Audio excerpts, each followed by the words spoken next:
Hi there, guys. So, poor performance from United against Wolves, 1-1.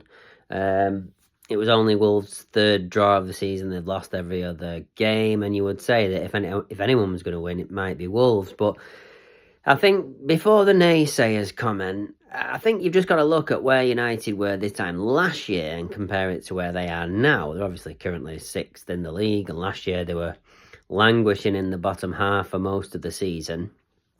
So there has been progress there.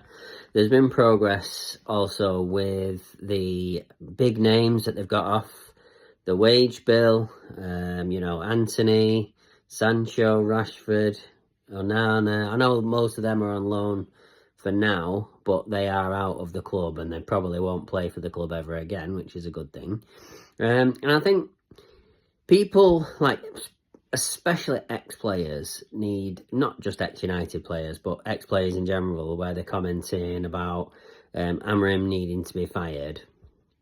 I think they need to stop using United to further their own ends, because that's what they're really doing. I think when you need a culture change, like United needed a culture change, you can't do a culture change without breaking a few ornaments along the way, and that's what Amorim has unfortunately had to do. The squad that he had was completely ineffective. I would still argue that the squad is still not as bad, but it's still quite ineffective. He's only had really one recruitment window, and he has delivered progress. Maybe the football on the field isn't brilliant, but he has still delivered progress. Especially with league form, league position, and if you look at who's gone out of the door and who they've brought in, you'd say there's been massive progress there. So I'm talking about Lamens instead of Onana. You've got Mbeumo, Cunha, Sesko, not firing on all cylinders, but I think he will do soon. So there's been big progress.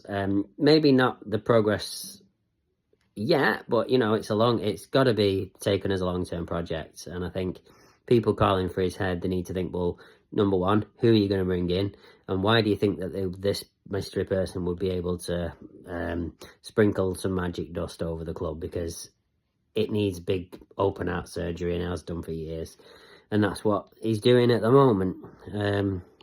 Anyway, yeah, it still was a turgid performance against Wolves, but they didn't lose. At least they got a point out of it.